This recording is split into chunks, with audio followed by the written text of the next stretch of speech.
nanga kumene muliko nyengo ili motani. Ine ndi Peter Mwanga, ndipo mkatikati mwa programu ya Morning Reflections timakhala ndi zambiri zimene timakupatsirani.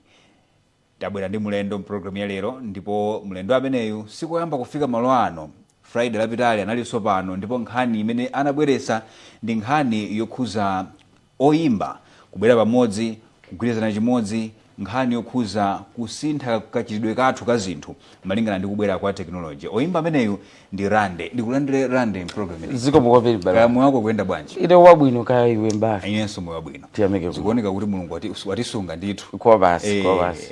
Chabwino, mpulogalamu yapitayi munango kambako pang'ono za nkhani imene yokhuza kuchita promote kapena kuwachita introduce oyimba za nkhani yokhuza platform imene tingagwiritse ntchito kuti mwina tifikire anthu ambiri ndi uthenga wathu. Mwina kungokumbutsanako pang'ono tisadafike ku zimene tikhale tikukhazikapo kwambiri. Nkhani ya mayimbidwe ku Malawi kuno ndi mmene zidalili mbuyo omwe monga oyimba, ukuona kuti ikuyenda bwanji? Nkhani ikuyenda koma ndi pang'ono. Andi kuyenda kwambiri pang'ono chifukwa chokuti Malawi kapena ife oyimba za gospel sitikuchita catch up, sitikupita ndi nthawi. In other ways, now that's the reason why tabwera pano chifukwa chokuti tikunena kuti kuti mwina zinthu zina zisinthe, uthenga umene timalalikira wa Ambuye Yesu ufikire anthu onse amene tingakwanise kuwafikira. Tikuyeneranso tiyuze njira zamakono kuti uthenga uwafikire mophweka. So mwachidule last time kapena Friday imene tinali pano timachipereka introduction kuti kodi media ikuchokera kuti. Media kapena tinati kodi njira zopitisa uthenga malo siyana zikuchokera kuti, zadutsa mu njira zotani, nanga pano tafika pati.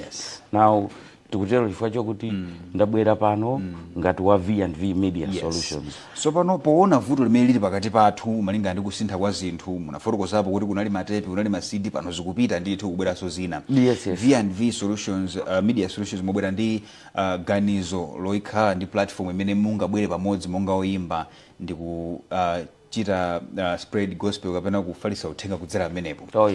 Mutangotiuza kuti ndondomeko zache ndi zotani, nanga ubwino ogwiritsa ntchito njira imeneyi kwenikweni uli pati? Okay, panopa almost finally ali ndi phone.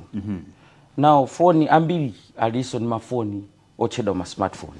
Awa amene anthu amatha kulowa pa internet. Kumamuona kuti chiwerengero cha anthu omvera radio kapena onera TV chikunka chichepera. Chikuchepera chifukwa kuti technology imene kupitira anthu ambiri amachuza kuonera zinthu pa phone than kukaonera pa TV kapena kukawerenga news imene. Ndiye pali channel cha YouTube cha V&V Media Solution chimene chinachidwa introduce ndicho linga kuti tikati tugwira ntchito limodzi ngati oyimba komanso awa V&V pamene tikuyika nyimbo zathu pamenepa. Nyimbo zathu anthu azitha kuzichita access malo osiyana-siyana kwina kulikonse, khali kuntchito, khali maiko ena osiyana-siyana amene oti sitingafikire ndi mwina ma radio athu kapena ma TV kapena ma CD amene timagulitsa. Njira yabwino ina ndi mene yoyuza YouTube channels. Chabwino. Ndithu. Munjira ina mutanthauza kuti YouTube channel imene ili open kwa anthu amene akufuna kuyikapo nyimbo zawo, terekeze mwina ena atulutsa chimbale cha nyimbo zonera, kuti ndizotheka kuzibweretsa kumene ku V&V Media Solutions kuti zikayikidwe pa platform imeneyi. Ndizotheka kuti mmene zimakhalira mbuyo mu timadziwa kuti anthu akakhala ndi ma projects ngati amenewa amafuna be apezepo kenaka ake kuti apangire cover makosti ojambulira ndi zinthu zina zofunika pojambula nyimbo. Kodi zizikhala bwanji ndi njira imene yamakono yofalisira uthenga? Ndifuna ndifotokoze pano kuti ndizotheka ndithu kwa anthu amene ndi chidwi kuti achite upload nawo kapena ayike nyimbo zimenezi pa channel chimene cha V&V Media Solutions. Chimene tabwerera pano nchokuti pamene tikusewera nyimbo kapena nyimbo pamene zikuoneredwa pa YouTube channel zikati channel cho chachitidwa timati monetize kapena chikufuna kusandutsidwa nokukhala cha commercial. Ndeti pamene zikuseweredwa nyimbo zija nyimbo zija zimachita be accumulate kandrama kena kake koti kakhoza kupita kwa munu wake wa content yo kapena wa nyimboyo. Komano ndineneri pano muona mtima kuti sizophweka chifukwa chokuti ziyenera nyimbo zija zioneredwe kambiri kapena kwambiri kuti no munthu afikepo kuti walandira kena kake. Munjira ina zilengeranso kuti oyimbafe kapena oyimbano mukhale ogwirizana kuti pakhale content yochuluka komanso kuchita advertise za YouTube channel imene kuti anthu ambiri aonere. Yes, mfundo yaikulu ndimene mwanenayo kuti ngati sititha kuwauza anthu kuti tili ndi channel chimene pamapezeka nyimbo zathu anthu saonera ndezikati sizikuchitidwa play ndekuti anthu sitipangaso kena kalikonse. So mfunikadi kumemezana kuwadziwitsa anthu amene amakonda nyimbo zathu kuti amukhoza kuzipezanso nyimbo zathu pa channel chimene cha V&V Media Solutions. Chabwino. Kunena zona tikaona pa ground zikuonekadi kuti zinthu zidasintha mmene zidalili mbuyo mu tikamaona malonchi kankhani yakagulidwa kama CD ka matepi anapita aja kusintha kufunikadi. Koma kodi chikuvuta ndi chani pakati pa oimbafi chimene chingatipangise kuti tifika pamene paponda kuti tili ndi channel ngati chimene chinkupeza kuti tikumakhala ndi ma views ochuluka. Challenge kumakhala pati kuti anthu fe tichivomereze komanso tibwere pamodzi. Challenge yaikulu ndiyo kuti anthu amene timaimba nyimbo za Sabbath Day ambiri mwina timaona ngati nkuchimwa kupita ndi nthawi. In other words kumatenga nthawi kuti tivomereze kuti zinthu zasintha na feso titsatire njira zina za nyuwani zopitisira uthenga wathu patsogolo. Yakhala nkhondo ndithu kuyambira kalekale. Nthawi zinaso even TV imene mukangana history ya TV anthu ena kuti akhalepo kuti ali convinced kuti uthenga tikhoza kulalikira pa TV kudatenga nthawi eda nkati box imene chasatani ena sawo makhazi amaganza zomwe zonse ndi za YouTube kapena izi za internet itabwadi kumene anthu ambiri kungakhala kovuta kuti tivomereze kuti uthengaso wa Mulungu ukhoza kupita pa ma platform ngati amenewa. Now imene ndi challenge yaikulu imene ikuoneka kuti anthu oyimba Sabbath Day tili nayo kuti situkuvomereza nsanga kuti tigwirane manja tiyuze njiraso izi zamakono kupitisa uthenga wa Mulungu patsogolo. Challenge number 1 ndimeneyo. Challenge ina ndimene munanena kale kuti kugwirizana pakati pathu nthawi nako kumakhala kovuta. Kumakhala kovuta kufika pakuti even kuti ine ndipite nkukamfusa nzanga David wayo kuti koda se chimene umadziwa chakuti ungandithandize bwanji ndidziwe timaona mwina kuti tipepuka. Now njira ina ndimene tukamba pano kuti ndusangala kuti V&V Media Solutions siya munthu oyimba. Ili very independent. Si ya munthu si ya wina wake oyimba iya.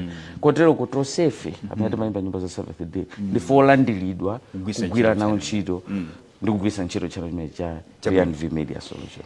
Oyimba ena mwina nkumakhala ndi maganizo kuti kodi nchifukwa chani tingagwise ntchito V&V Media Solutions pamene ine oyimba mungarande ndikhoza kusagula channel changa nkuwemaikapo nyimbo zanga 4 zimene ndatumiza ka 5 zimene ndatumiza ubwino obwera pamodzi ndikugwisa ntchito channel chimodzi kuti uthenga upite pamodzi ndi otani kusiyana ndi kumakhala ndi personal account. Okay, number 1 V&V Media and Solution channel jawo afika kali ma subscribers 9,500. Kwa amene mwayisapo khala ndi maujeni ma channel pa YouTube ndikupira mudziwa si zinthu zophweka kufika 1,000 samasewera.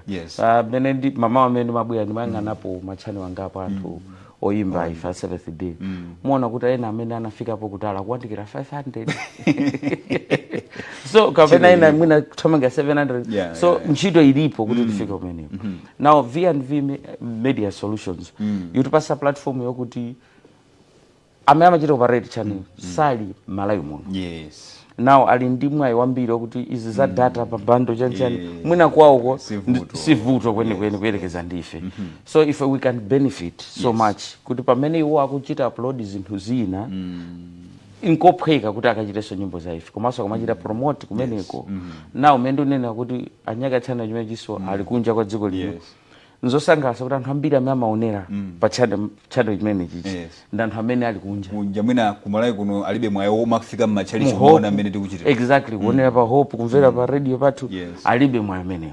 So kunjako mwayi wokhawo umene amaupeza kuti angakhale ndi access ku nyimbo zathu ndi umenewo through V&V Media Solution. Mwina ena sakumvetsetsa kuthandiza kuti pamene pali ma subscribers ambiri pamenenso pali mwayi wochuluka kuti nyimbo zikhoza kuonedwa kwambiri. Ndi choncho kwa basi because 9,500 subscribers masewera zinthu akangoti ayika nyimbo yanuyo pamenepo ndi anthu ochuluka akhala ndi mwayi sanga.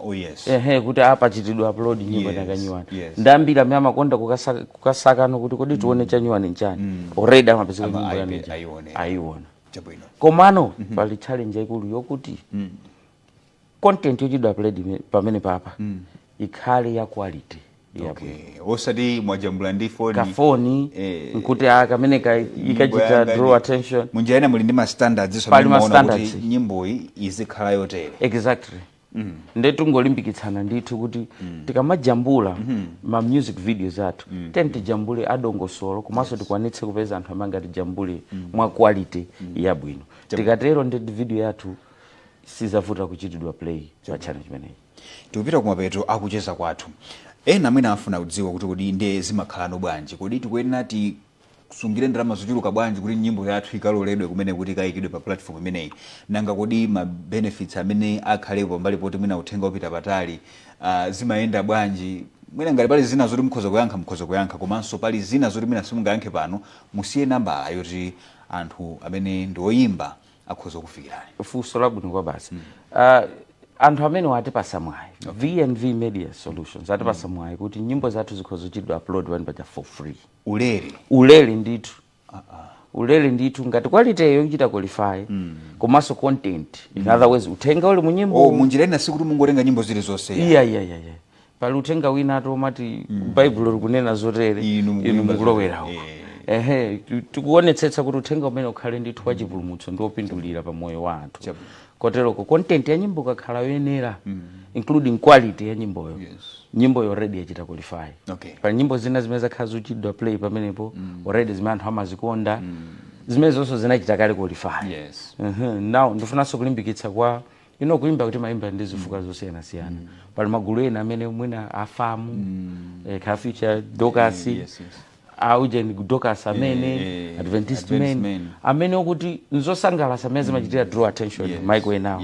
Ndi nyimbo zoti zimakhaso ma viewers ambiri kwambiri. Zimenezi zibwere ndithu for free zizachidwa upload zikatero ndekuti anthuwa ayamba kuonera kuna kulikonse kumanga kwanisa kuchita access channel chimenechi. Komanso aliyesa makhani mweona kuti nyimbo yathu yaoneredwa muchuluka motere. Oh yes, for sure aliyese amaona and zimathandiza so kuti zichita access kuti kodi tikuchite improve muti kuti viewership yathu ikwere. Chabwino. Apase ni nambala komaliza kweni mukafuna kudziwa zambiri za zimene tukambazi mpena za partnership imene tufuna kuchita established pakati pa ma musicians komanso a V&V Media Solutions mukhoza kuimba pa nambala iyi 093 414 711. Ndibwerezenso 093 414 711 kapena 083 724 326 083 724 326. Mukatero ndetu mumva zambiri za V&V Media Solution partnership imene tufuna kukhala ndiyo imba. Komanso amene muli mzinda wa Blantyre mukhoza kutipeza maofesi athu ali ku Napeli pafupi ndi Adventist Health Clinic kufupi ndi Sochi SDHH kumeneko. Mukabwera kumeneko muzamvaso zambiri za partnership imene tukuyambayo. Chabwino. Atokoza kwambiri Rande zikomo. Menebo ndimene tinachitira ndithu mugawo limene likucheza ndi Rande m'malo mwa V&V Media Solutions. Tamva zambiri zokhuza mmene tingachitire kugwiritsa ntchito njira ya makono ofalitsira uthenga YouTube channel ya V&V Media Solutions. Manambala ndi amenewo oyimba nonse amakwaya ndi ena nonse amene mumachita nkhani zokhuza mayimbidwe ndithu kugwiritsa ntchito mwayi umenewo. Ine dzina langa ndi Peter Mwanga. Pitirani kuonera Hope Channel Malawi komanso kumvetsera liwu la chiyembekezo.